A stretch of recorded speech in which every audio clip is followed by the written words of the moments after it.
What's up, Mary? How are we doing? Hi, how are you? So good. What's going on this morning?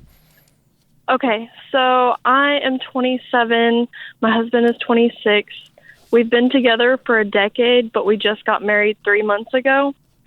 We have a 4-year-old daughter, and I'm working 2 jobs, 65 hours a week. Oof. And he's working part-time, and that's it.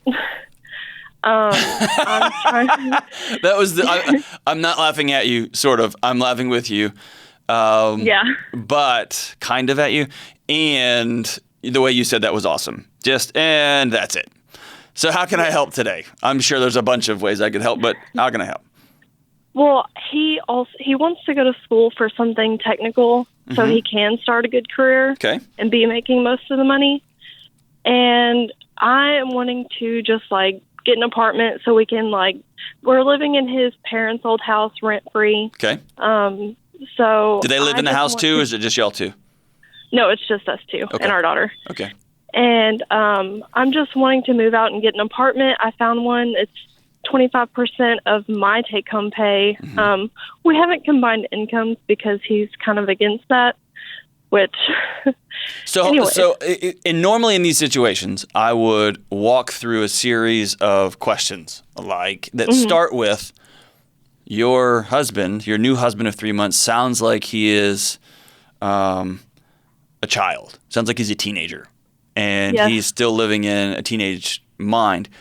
I'm going to be honest with you. When I got married really young. I still had a teenage mind.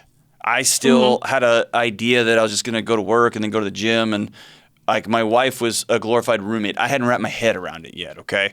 And so I don't want to hop all over this guy yet. But you're the person I'm talking to. And so my question to you is, you've known this dude for a decade.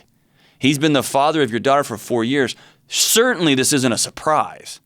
No, it's not. So you married him knowing that this was who you were getting, right? It's not like he bait and switched you, right? Mm-hmm. What do you want me to do? He has grown up. His parents were paying most of his bills. He is slowly taking them on. But my problem is I want to get an apartment so that we can just kind of jump off the cliff and land on our own feet instead of constantly having that extra help that they give him.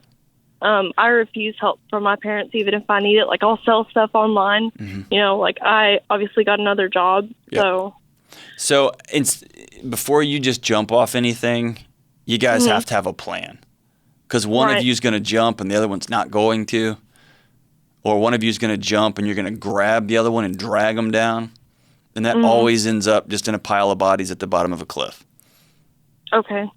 And have you ever sat down with him and said, what's your vision for this thing? And I know that may sound ridiculous to some women listening to this, thinking about the guys that they are with right now. And I know there are guys mowing their yards or driving right now listening to this going, dude, I cannot have a what is our vision conversation with my wife.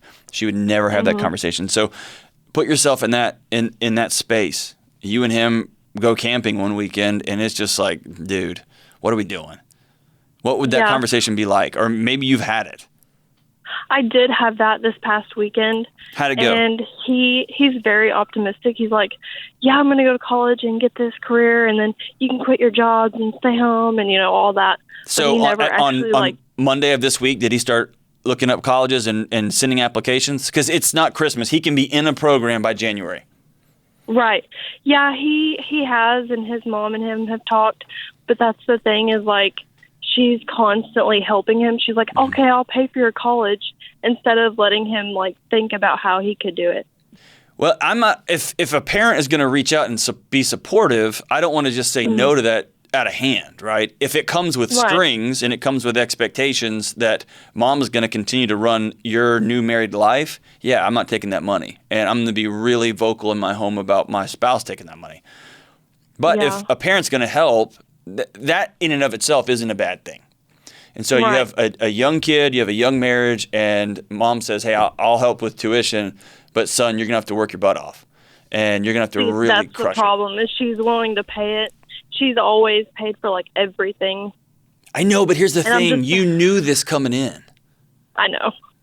And so part of me, Well, I mean, my heart's I broken pushed for away you. the bad qualities because I saw the good.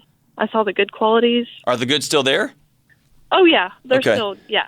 So at the end of the day, let's take like the work thing is a big deal for me. Everyone, like we were made to work.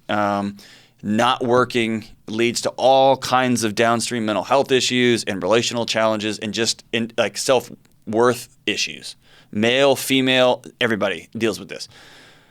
But let's back up. Is he a good dad? Does he love you? Yes, he's a great dad. He loves that little baby? Yep.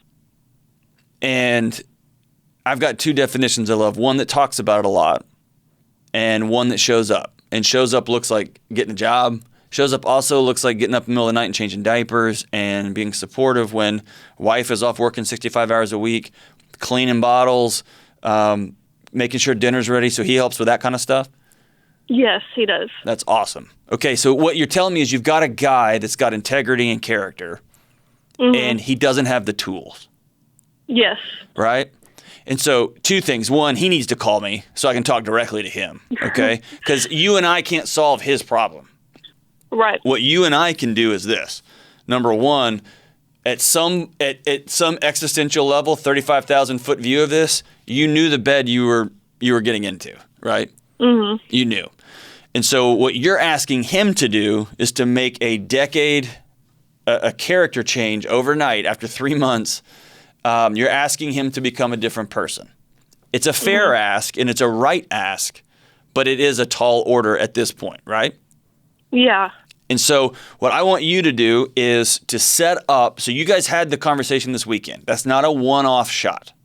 So today I want you to say, I want to follow up on our conversation we had this weekend. Saturday morning, we're going to let grandma come pick up our 4-year-old, or we're going to let 4-year-old, I don't know, play 4-year-old things, or when 4-year-old takes nap number 1 in the morning, we're gonna meet. We're gonna go out on the front porch. It's not super freezing yet in Arkansas here. We're gonna go out on the front porch and we are going to talk through this because we're going to set up some metrics, right? We've got the dream part. You said you want to go to school, you want to have a job, and you want me to be able to stay home. Awesome. Then we're going to start putting things in order. When are you going to first send off your applications?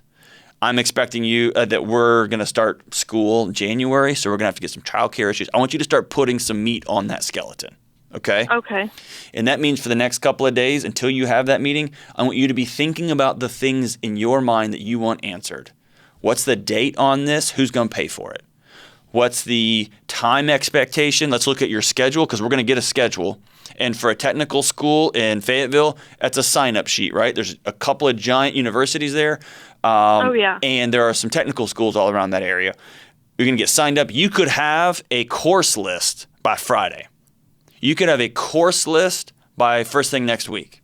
Literally signed up, ready to go. And then you're going to have to figure out scheduling, right? Are you going to cut back on your job? Are you going to keep working and you're going to need some help from the in-laws?